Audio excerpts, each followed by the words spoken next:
Welcome to Coleman Report Live. I'm Bob Coleman. We're talking Main Street and the small business lenders who help it grow. Spring Break Friday edition.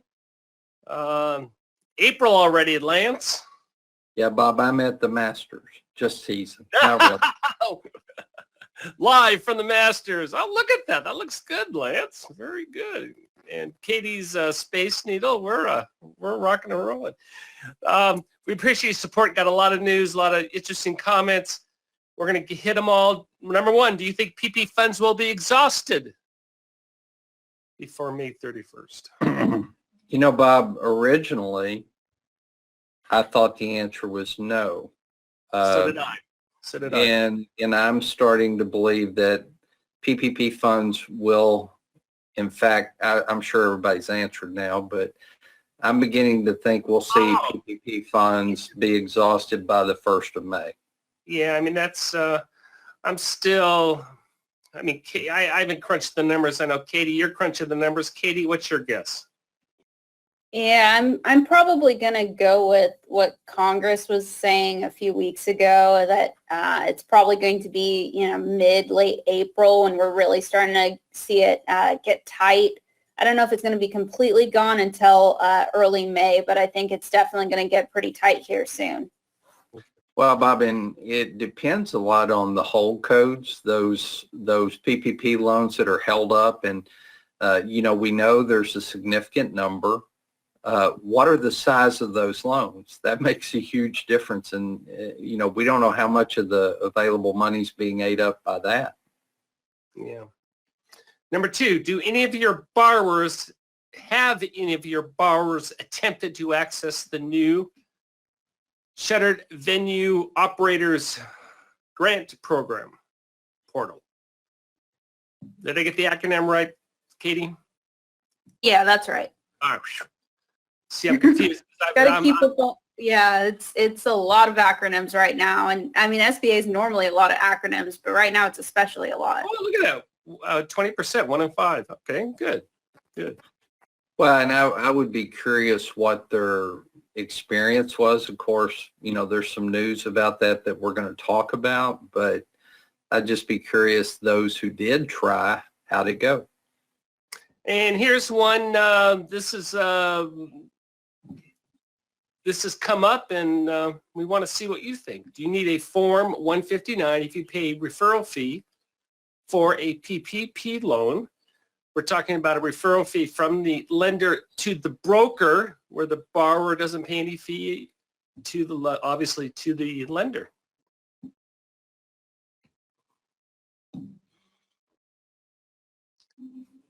Yeah, and I'm not surprised by the mixed response, Bob.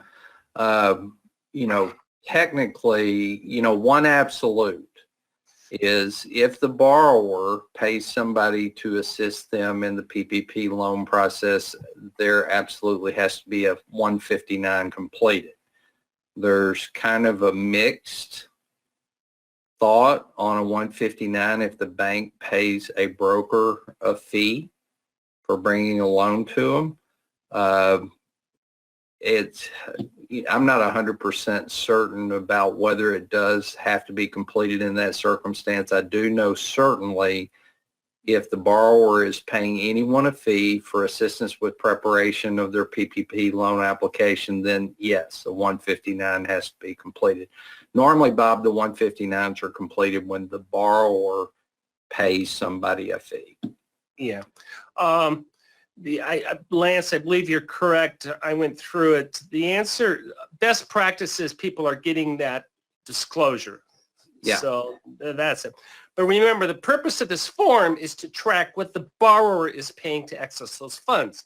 Yes. The lender is not disclosing to the borrower, for example, what they make on the secondary market. So therefore, you can make the argument the lender doesn't need to disclose the 159. Remember, right now, lenders who are getting themselves in trouble don't even file the 159. So that's... Well, and Bob, on PPP loans, you and I both have several friends in the industry that we really respect their opinions. And there is a mixed bag of answers on this question. Yeah. So I think we need to go back to the intent of the program is what we want to track is we want to track what the borrowers are paying to a loan service provider, what they are. This fee is outside that scope. There's certainly nothing wrong with getting it because there is an argument that the lender can, quote, approve those fees, or especially if they're for loan funds. But interesting discussion is what brought it up. The thing about PPP, Bob, is so many things about the PPP loan program have been contrary to what we've had ingrained in our heads through the various SOP 5010s and the current version, the 5010-6. So it's, like I said, I'm absolutely certain if the borrower pays a fee, you've got to collect the 159. In the case of the bank paying a referral fee, I've heard some seasoned SBA citizens go with no, and some go with yes. I think I'd collect it. I was going to say definitely 7A. I would collect the form since we're doing it PPP. You could argue, hey, we want to get these things out. We could argue that, but I wanted to have that discussion. Katie, what happened this morning? We keep on getting these notices. We're extending stuff. We're getting new forms. Talk to me. Yeah, so this notice is included in your handouts. It came out earlier this morning. There's really two portions of this. The first portion is just essentially implementing the PPP Extension Act, putting that into writing, telling you when they're going to stop accepting PPP loan applications and things like that, which we already all know. It's just now available in writing so you can check. They are saying that you need to have those loans need a loan number before the end of May. Otherwise, they're not going to be even in the process of processing them. So you need to have those already in and with a loan number. The second portion of that notice modifies SBA forms 3506, 3507, and 750 for PPP only. And that's just going to be extending the termination dates on those from April 1st to July 1st.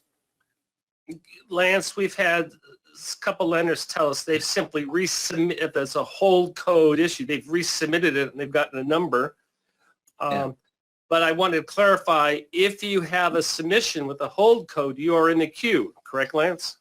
Yes, absolutely. Yes. Yeah, good. Very good. So what's going on with SVOG, Katie? Yeah, so that program was opened yesterday. What do you mean it's closed? The program was opened yesterday at noon, and within a few hours, I believe around 4:15 p.m. Eastern, they had to close it down due to technical issues. I'm not sure all the extent of those technical issues yet, but it does sound like they were concerned about applicants having fair and equal access. I'm not sure what happened, but they are going to be updating that as soon as possible and trying to get that back up and running soon. Very good. A couple comments. Gary sent us a nice note. Thank you for the kind words. Gary says, and then he says, just for your information, our bank received our first notice of forgiveness on a credit larger than $2 million.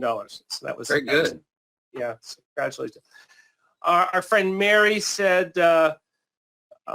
she appreciates sharing one of the benefits from the PPP answer desk.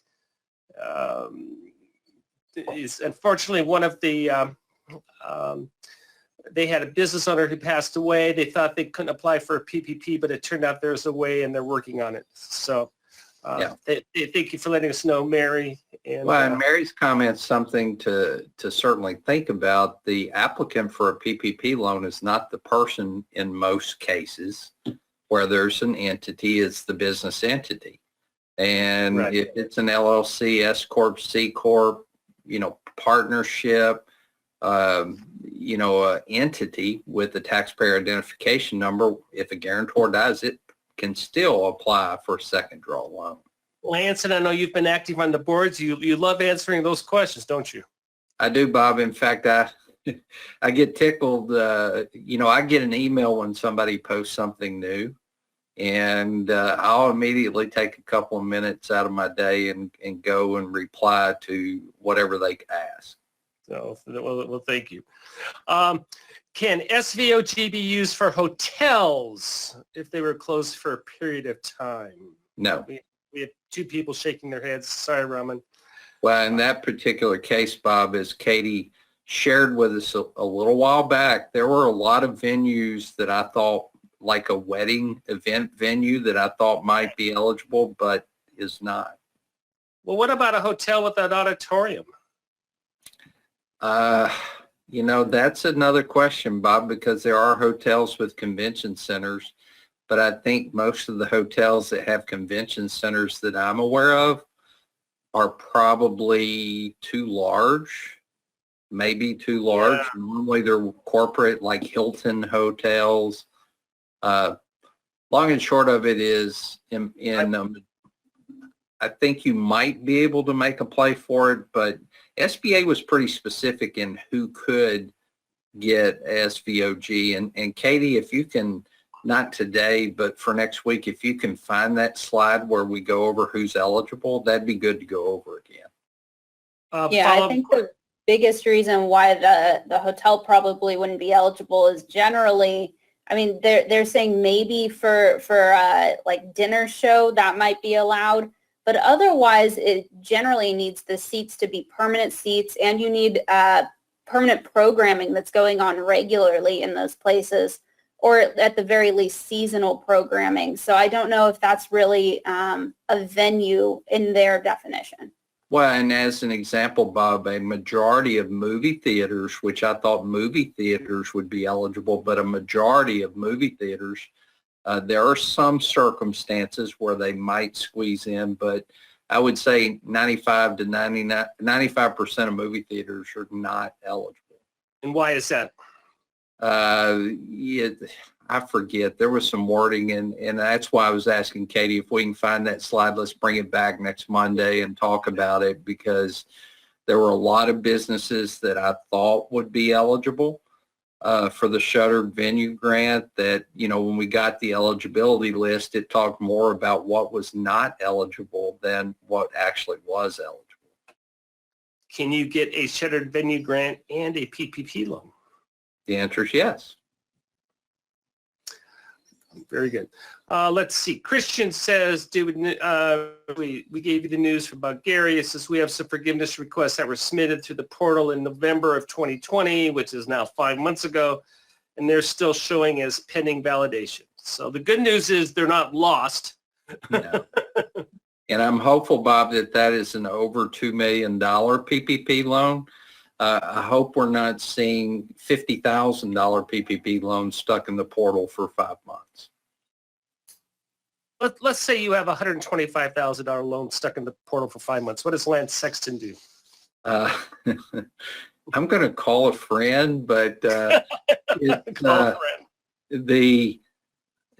I think you're going to try to message the portal answer function and see if you can get some help. You also, Bob, I fall back on this, and this is what's funny. Normally I would say call this person, but I have fallen back on call your district office in circumstances where, the first step would be to message the forgiveness portal. But beyond that, I'd communicate with my district office representative and see if they can help. Yes, excellent. And also because people change positions, and they know they may not know the answer, but they know who to go to get the answer. Well, and the other thing, Bob, is if you know somebody in Little Rock or Fresno, which, first of all, I'm going to say I was deputy at Little Rock, deputy director at Little Rock. If you don't know somebody there, find somebody, get to know somebody, because they can be a great resource in helping get questions answered. And of course, Fresno's the same way.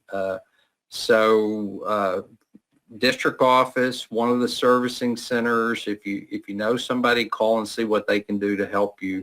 And they enjoy giving the dog and pony show. I know Herndon will do that. Fresno will do that. Little Rock. Bob, when a lender showed up at Little Rock when I was deputy, we got giddy.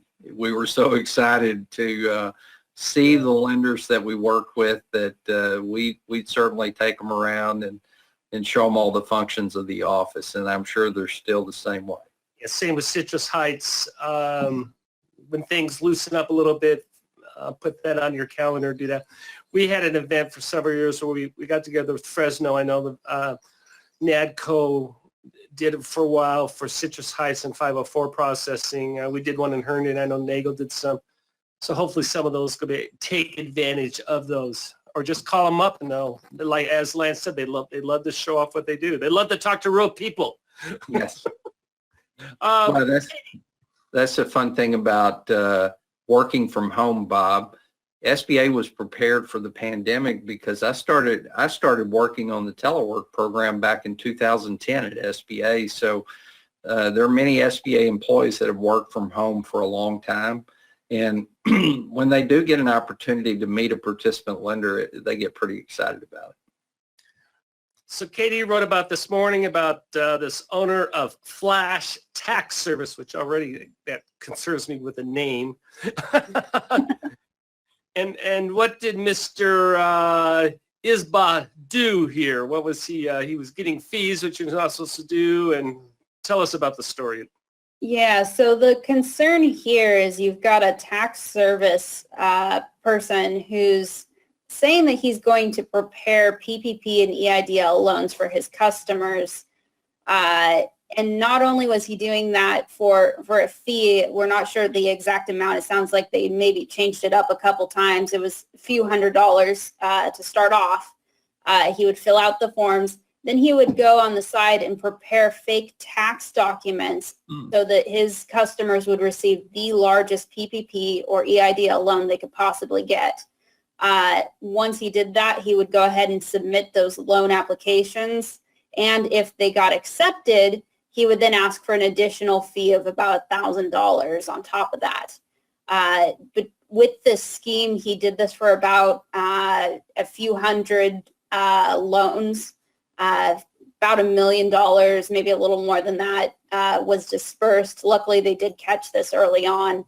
But that is a very concerning problem because we've all heard of PPP fraud from the borrower's side, but this is with someone who's a little more knowledgeable in these things, who could really fake a good tax document and things like that.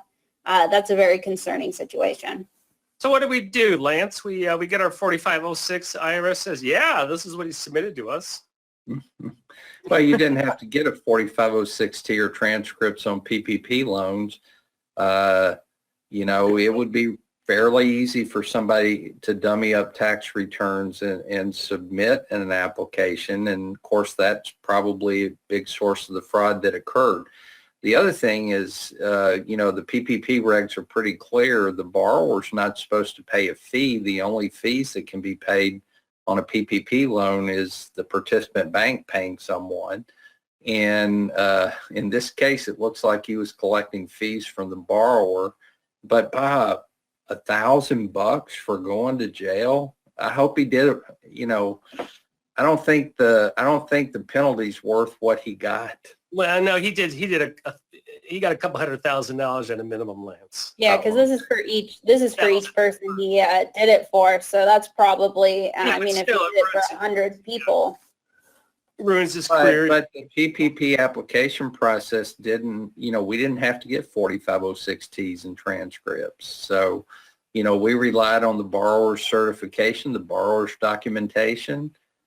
You know, is this possible? Absolutely. And it did happen here and probably other places. Hey, well, thank you all for joining us. Katie, Lance, good job. We'll see you next week. Katie, Lance, enjoy your Masters there. I don't see any people in the background, though, so I don't know. What, hey, Bob, finally got the COVID vaccine. All right. Very good, very good. And Katie's too young still, so. But I'm waiting soon.